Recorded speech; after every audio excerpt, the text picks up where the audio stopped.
Hi everyone, welcome to Math Shinigami. इस वीडियो में हम जे एडवांस का 7th क्वेश्चन करेंगे थ्योरी ऑफ इक्वेशन में। देखते हैं, काफ़ी अच्छा क्वेश्चन है, इजी क्वेश्चन भी है और अच्छा क्वेश्चन भी है। तो देखते हैं इसको कैसे करेंगे। हम क्वेश्चन क्या कहते हैं। ए हमारा एक रियल नंबर है और एफ हमारा आर टू आर फंक्शन है, रियल टू रियल फंक्शन है। तो इसमें हम रियल वैल्यूज़ हैं सब। बी गिवन बाय, ये हमारा एफ एक्स दिया हुआ है, ये हमें एफ एक्स फंक्शन दिया हुआ है। अब हमें बताना है कि इसके रूट्स को एनालाइज करना है। तो बेसिकली हमें जैसे अगर देखा जाए, अगर हम इस इक्वेशन को ढंग से देखें, एफ एक्स को हम ढंग से देखें अगर, तो हमें ये दिखता है। तो जो ए है बेसिकली, इस इसकी जो वैल्यू होगी उसमें एडिशन हो रहा है ए। तो अगर मैं इसका ग्राफ बना दूं, इसका ग्राफ अगर मैं बना दूं, तो मैं उसको बस थोड़ा सा अपसाइड शिफ्ट कर दूंगा। इसको बस मैं शिफ्ट कर दूंगा ए डिस्टेंस से, पॉजिटिव एक्स की डायरेक्शन, पॉजिटिव वाई की डायरेक्शन में मैं ए डिस्टेंस से शिफ्ट कर दूंगा। क्योंकि बस अगर इसकी वैल्यू 5 है और अगर ए हमारा 2 है, तो अगर इसकी वैल्यू 5 है तो ये 7 हो जाएगी। इसकी वैल्यू अगर 4 है तो 6 हो जाएगी। इसकी वैल्यू 15 है तो 17 हो जाएगी। तो बेसिकली बस 2 डिस्टेंस से पॉजिटिव वाई में शिफ्ट हो रहा है ग्राफ। तो इसलिए मेरे को ये पता लगता है कि मेरे को इसका ग्राफ बनाना है। ठीक है। तो अब ये क्वेश्चन ग्राफ पे बेस्ड है कि ग्राफ, इसका ग्राफ अगर बना बना दोगे तो ये बहुत इजीली सॉल्व हो जाएगा। मैं दिखाता हूँ कैसे सॉल्व होगा। ये बहुत इजीली सॉल्व हो जाएगा अगर इसका ग्राफ बन जाए तो। अब इसका ग्राफ हमें कैसे बनाना है। इस ग्राफ बनाने के लिए हमें दो चीज़ें चाहिए होती है कि फंक्शन किस किस इंटरवल में इंक्रीजिंग है और किस इंटरवल में डिक्रीजिंग है, और उसके रूट्स कम रूट्स मतलब लगभग लगभग कहाँ पे लाई करेंगे। ये सबसे ज़्यादा इंपॉर्टेंट होता है। तो इसलिए इंक्रीजिंग डिक्रीजिंग हमें कैसे पता लगता है, हमें एफ डैश एक्स से पता लगता है इंक्रीजिंग डिक्रीजिंग।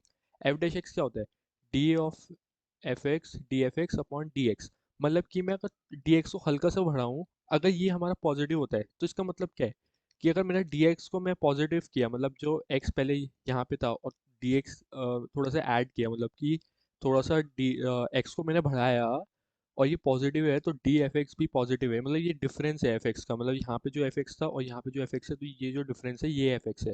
ये जो डिफरेंस है ये डी एफ एक्स है। तो ये भी मेरा पॉजिटिव है, मतलब ये भी इंक्रीज हो रहा है। तो इसका मतलब जब एफ डैश एक्स हमारा पॉजिटिव होता है तो हमारा फंक्शन इंक्रीजिंग होता है, मतलब वो उस इंटरवल में इंक्रीज होता रहता है। और जब हमारा ये नेगेटिव होता है तो डिक्रीज होता है, और जब जब ये हमारा जीरो होता है तो इसका मतलब कांस्टेंट होता है उस इंटरवल में। तो ये है बेसिकली। तो ठीक है, अब देखते हैं इसका ग्राफ कैसे बनाएंगे। तो हमने जी ऑफ एक्स को 5 x⁵ माइनस 5x ले लिया। ठीक है। तो अब हमने सबसे पहले इसके रूट्स निकाले। इसके रूट्स निकालना बड़ा इजी है। एक तो x कॉमन लेके x इक्वल्स टू 0 एक रूट है, तो x⁴ हमारा 5 बन गया। तो इसलिए प्लस माइनस इसके ये रूट्स आ जाएंगे।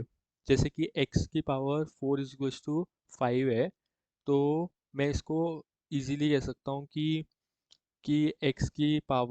x is equals two plus minus 5⁴ ये इसके रियल सॉल्यूशंस आएंगे। दो इमेजिनरी आएंगे, दो इमेजिनरी ऐसे आएंगे कि मैं इसको लिख सकता हूँ। इसको मैं x⁴ इज टू 5 आयोटा की पावर 4 ऐसे भी लिख सकता हूँ। तो उससे भी प्लस माइनस 5⁴ आयोटा, ये दो सॉल्यूशन ये आए हैं। ये मतलब लेकिन इसको कहते हैं nth रूट ऑफ यूनिटी। ये उससे आ जाता है, ये कॉम्प्लेक्स नंबर में पढ़ेंगे, पर ठीक है अभी के लिए ऐसे समझ लो। तो इसलिए इसके तीन सॉल्यूशंस आ गए। इसके ये तीन रियल सॉल्यूशन है और तीन इमेजिनरी सॉल्यूशन है। तो ठीक है, हमने इसके सॉल्यूशंस, इसके जो रियल रियल रूट्स हैं वो हमने यहाँ प्लॉट कर लिए। ये ग्राफ हमारा इस पॉइंट से होके जाएगा। ठीक है। अब हमने निकालना है कि इसके इंक्रीजिंग फंक्शंस और कहाँ किस इंटरवल पे इंक्रीजिंग है किस इंटरवल पे डिक्रीजिंग है। तो हमने इसका जी डैश एक्स निकाला, वो ये आया। ठीक है। अब अब ये जीरो किस इंटरवल में, जी डैश एक्स, वो निकाला हमने। तो एक्स की पावर 4 इज टू 1। तो ये चार सॉल्यूशन बने। तो एक्स रियल सॉल्यूशन इसके प्लस माइनस 1।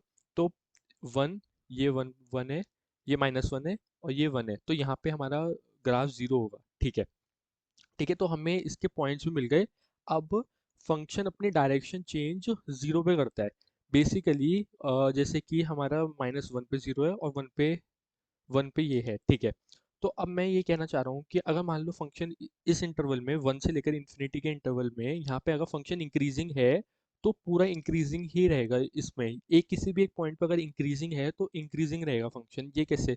मान लो यहाँ पे फंक्शन इंक्रीजिंग था, ठीक है, तो अगर किसी एक पॉइंट पे डिक्रीजिंग, अगर फंक्शन जब इंक्रीजिंग से डिक्रीजिंग पर शिफ्ट होता है, जैसे फंक्शन यहाँ से इंक्रीज कर रहा था, अब इसे डिक्रीजिंग में शिफ्ट होना है, तो एक ना एक पॉइंट ऐसा देना पड़ेगा जहाँ पे फंक्शन का जो स्लोप होगा वो जीरो होगा। क्योंकि ये पॉसिबल ही नहीं है, कंटिन्यूस फंक्शन के लिए पॉसिबल नहीं है, डिसकंटिन्यूस फंक्शन के लिए हो सकता है। डिसकंटिन्यूस फंक्शन के लिए ये पॉसिबल है, पर कंटिन्यूस फंक्शन के लिए ये पॉसिबल ही नहीं है, जो डिफरेंशिएबल फंक्शंस हैं। क्योंकि अगर ये इंक्रीजिंग है, तो जब इसको अपनी डायरेक्शन अगर ऐसे चेंज करनी है तो एक कर्ल बना के चेंज करनी पड़ेगी, और वहाँ पे एक पॉइंट जीरो आ जाएगा, ठीक है। तो इस वजह से जो जीरो पॉइंट है, और एक और जो जीरो पॉइंट है, मैं ये कहना चाह रहा हूँ कि जो दो दो पॉइंट होते हैं, दो दो पॉइंट होते हैं जहाँ पे टेंजेंट जीरो होती है, जहाँ पे स्लोप जीरो होता है, उनके जो बीच में इंटरवल होता है या उनके साइड में इंटरवल होता है, जब मतलब कि जब भी फंक्शन अपनी डायरेक्शन चेंज करता है, इंक्रीजिंग से डिक्रीजिंग बनता है या डिक्रीजिंग से इंक्रीजिंग बनता है, तब एक ना एक मिनिमा मिलता है। मतलब कि उसको एक ना एक मिनिमा नहीं, मतलब एक ना एक उसका स्लोप जीरो वाला पॉइंट एक ना एक पॉइंट जरूर मिलता है ऐसा, तभी वो चेंज कर पाता है, ठीक है। तो हमें अब ये पता लग गया कि फंक्शन इंक्रीजिंग से डिक्रीजिंग या डिक्रीजिंग से इंक्रीजिंग वन पे बनेगा या माइनस वन पे बनेगा, ठीक है।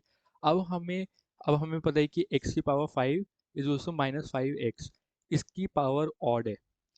तो एक बार हमेशा याद रखना, जब भी पावर ऑड होती है और उसके कोएफिशिएंट सब रियल होते हैं, तो फंक्शन का एक ना एक रियल रूट ज़रूर आता है।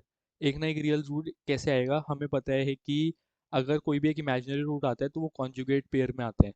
इसके हमें पता है कि पांच रूट आएंगे, पांच रूट होंगे, जिसमें रियल भी होंगे, इमेजिनरी भी होंगे। और उसमें अगर कोई एक इमेजिनरी है तो दूसरा भी इमेजिनरी होगा जो उसका कॉन्जुगेट पेयर होगा, जिसमें जिसमें अगर वन प्लस आई एक रूट है, तो वन माइनस आई भी एक रूट होगा, क्योंकि क्योंकि क्योंकि रियल कोफिशिएंट्स हैं इनके। तो इसलिए मैक्सिमम चार ही इमेजिनरी रूट्स आ सकते हैं, एक ना एक पॉजिटिव, एक ना एक रियल रूट जरूर रहेगा। और इसको हम ऐसे भी देख सकते हैं, मान लो मैंने इसमें प्लस इन्फिनिटी डाला, प्लस इन्फिनिटी डाला, तो ये हमारा प्लस इन्फिनिटी बनेगा, ये हमारा माइनस इन्फिनिटी बनेगा। पर एक्स की पावर फाइव बहुत ज़्यादा है, तो ये प्लस इन्फिनिटी बहुत ज़्यादा बनेगा, तो ओवरऑल ये हमारा प्लस इन्फिनिटी आएगा। अगर हमने इसमें माइनस इन्फिनिटी डाला, तो ये माइनस इन्फिनिटी बनेगा, ये प्लस इन्फिनिटी बनेगा, पर माइनस इन्फिनिटी की पावर बहुत ज़्यादा है, एक्स की पावर फाइव बहुत ज़्यादा है, तो ये माइनस इन्फिनिटी ज़्यादा वाला बनेगा, तो ये माइनस इन्फिनिटी आएगा। तो जब मैं माइनस इन्फिनिटी से प्लस इन्फिनिटी जा रहा हूँ, तो मेरा डायरेक्ट में पहले ये नेगेटिव था माइनस इन्फिनिटी पे इसकी वैल्यू, और फिर प्लस इन्फिनिटी पे इसकी पॉजिटिव है। तो एक ना एक बार इसको एक्स एक्सिस पे टच करना ही पड़ेगा, एक ना एक बार तो ये एक्स एक्सिस को कट करेगा ही करेगा, वरना ये कभी भी पॉजिटिव इन्फिनिटी की तरफ कैसे जाएगा माइनस इन्फिनिटी से, अगर ये एक्स एक्सिस पे कट नहीं करेगा। ये एक एक्स्ट्रा कॉन्सेप्ट है, इसमें यूज़ नहीं हो रहा है इसमें, क्योंकि हम रूट्स पहले ही निकाल चुके हैं। तो पर ये भी ग्राफ बनाने के लिए कंडीशन काम आती है, ठीक है। तो हमें पता है कि माइनस इन्फिनिटी पे, जब हमारा माइनस इन्फिनिटी है, तो माइनस इन्फिनिटी पे, ये माइनस इन्फिनिटी है, तो हमारा ग्राफ माइनस इन्फिनिटी जाएगा, ठीक है। तो माइनस इन्फिनिटी जा रहा है, ठीक है।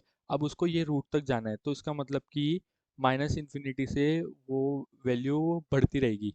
ये इंक्रीजिंग फंक्शन हम यहाँ से भी देख सकते हैं, एक्स की पावर फोर माइनस वन, ये आया था हमारा एफ डैश एक्स, तो माइनस इन्फिनिटी डाला तो ये पॉजिटिव है, मतलब कि एक्स की पावर फोर है तो प्लस हो जाएगा, तो ये हमेशा ये पॉजिटिव है, तो फंक्शन इंक्रीजिंग होगा। तो यहाँ से फंक्शन इंक्रीज होते होते हमारा एक रूट पे टच किया, और अपना हमारे उस पॉइंट पे गया जहाँ पे स्लोप जीरो है, तो वहाँ पे अब क्या करेगा, कर्व अपनी डायरेक्शन चेंज कर लेगा।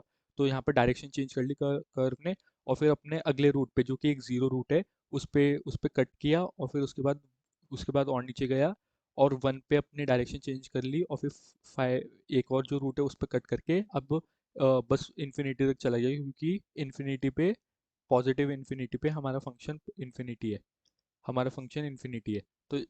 तो इसलिए आई होप कि ये ग्राफ बनाना समझ आया होगा कि कैसे बनाते हैं ग्राफ, ठीक है। अब देखते हैं, अब हम क्वेश्चन देखते हैं कि हमने ग्राफ बना लिया, अब देखो क्वेश्चन कितना इजी हो जाएगा।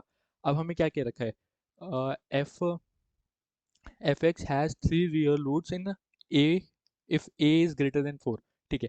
अब देखो, अगर हमने इसमें a ऐड कर दिया, तो ये जो ग्राफ है ये बस ऊपर शिफ्ट हो जाएगा, ये ऊपर शिफ्ट हो जाएगा, ये ऊपर शिफ्ट हो जाएगा बस, ये थोड़ा ए डिस्टेंस से ऊपर, ये देखो ये जीरो पे कट कर रहा है, तो ये थोड़ा ऊपर चला जाएगा ए पे, ये ऊपर चला जाएगा ए पे। तो अब हम फर्स्ट फर्स्ट को ए पार्ट को देखते हैं। केस वन, अगर ए हमारा ग्रेटर देन 4 है, हमने हमने जो वन पे थी, ये वन पे ये मिनिमा, लोकल मिनिमा है वन पे।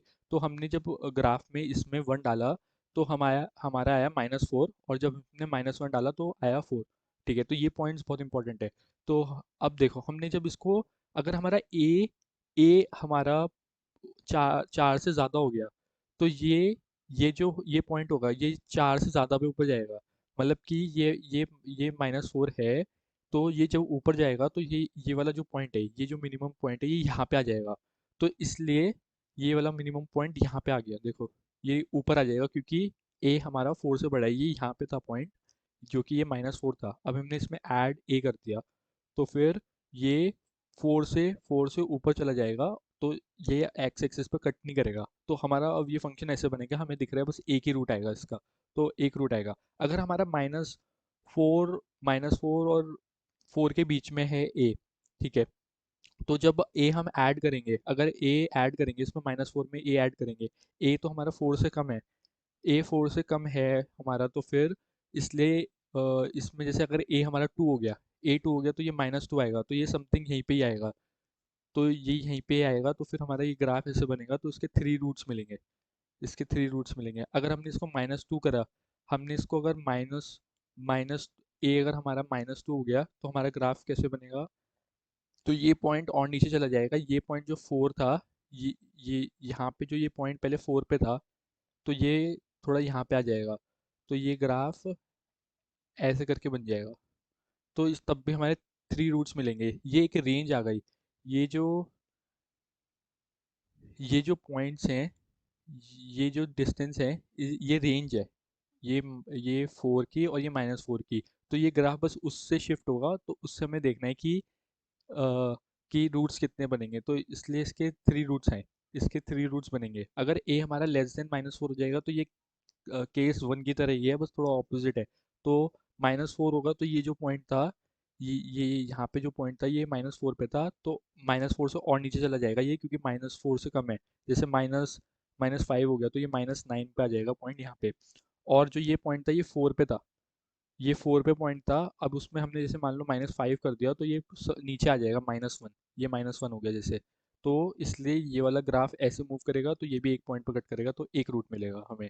ठीक है, अब हमें पता लग गया है कि जब ए हमारा ए हमारा -4 से छोटा होता है तो एक रूट मिलता है, 4 से बड़ा होता है एक रूट मिलता है, और इनके बीच में 3 रूट मिलते हैं। ठीक है, तो अब हम देखते हैं क्या कहते हैं, कि हमारा क्या था, -4 और 4, इसके बीच में 3, इस पे एक, इसमें एक। अब हमारा क्वेश्चन क्या कहता है, has 3 roots in a greater than 4, नहीं, इसमें एक रूट है, तो ये ऑप्शन नहीं है। Has only one root if a is greater than 4, तो ये सही है, क्योंकि ए जब हमारा 4 से बड़ा है, तो हमें एक रूट मिला है। Has 3 roots if a is less than -4, नहीं, एक रूट है। तो ये भी नहीं है, एक रूट है।